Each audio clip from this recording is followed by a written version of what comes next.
தென்றலே மெல்ல பேசு சீரியல்ல இன்னைய எபிசோட்ல என்ன நடந்திருக்கு அப்படிங்கிறத பார்க்கலாம். இப்ப பரம பயங்கர ஷாக் ஆயிடுறாப்புல. இளமதி வந்து பார்த்தீங்கன்னா, கன்சீவ் ஆகியிருக்கிறாங்க அப்படிங்கிற விஷயத்த கேள்விப்பட்டதுலேருந்து, எப்படி நடந்திருக்கும் அப்படின்னு ஒரு சந்தேகத்திலேயே சுத்திக்கிட்டு இருக்கிறாப்புல. நேரா நம்ம ஃப்ரெண்ட்ஸ பார்க்கறதுக்கு தான் வராப்புல நம்ம பரம.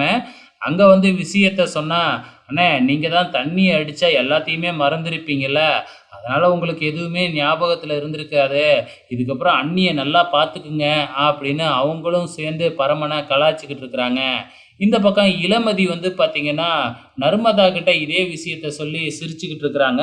அப்ப அங்க கமலம் வராங்க. கமலம் வந்து "உன்னோட நிலைமைக்கு காரணம் நான் தான். என்னைய மன்னிச்சிருமா" அப்படின்னு கும்பிட்டுக்கிட்டு இருக்கிறாங்க. "நீங்க பார்த்தத தானே சொன்னீங்க. நீங்க என்ன செய்வீங்க?"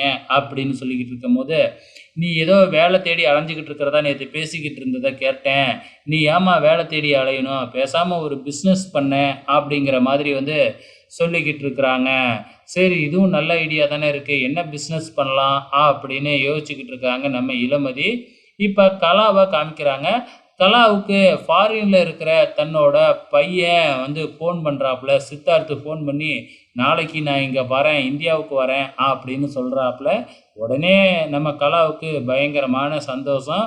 உடனே பரம வந்த உடனே, "உன் தம்பி வரான்" அப்படின்னு சொல்லி சந்தோஷப்பட்டுக்கிட்டு இருக்கிறாங்க. இப்ப கலாவோட திட்டம் என்ன அப்படின்னு பார்த்தீங்கன்னா, தன்னோட சொந்த பையன வந்து அமைச்சரோட பொண்ணுக்கு கல்யாணம் பண்ணி வச்சுட்டா, நம்ம அரசியல்ல பெரிய ஆளா ஆயிடலாம் அப்படிங்கிற ஒரு பிளானோட சுத்திக்கிட்டு இருக்கிறாங்க.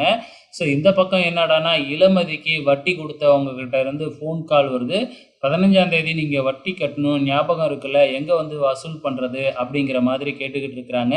ஸோ இப்ப இளமதி என்ன செய்றதுன்னு தெரியாம ஒரு பக்கம் முழிச்சுக்கிட்டு இருக்கிறாங்க. மறுநாள் காலையில வந்து பார்த்தீங்கன்னா, மீட்டிங் வச்சிருக்காங்களாட்டுக்கு. ஸோ இல்லாதவங்க புல்லாதவங்களுக்கெல்லாம் கிரைண்டர் வந்து பார்த்தீங்கன்னா, நம்ம கலா தன்னோட சொந்த காசுல குடுக்குறாங்களாட்டுக்கு. ஸோ அந்த விஷயத்த ரஞ்சிதா மூலியமா இளமதி தெரிஞ்சுக்கிட்டாங்க. இதுக்கப்புறம் என்ன நடக்கப் போகுது அப்படிங்கிறத பொறுத்திருந்து பார்க்கலாம்.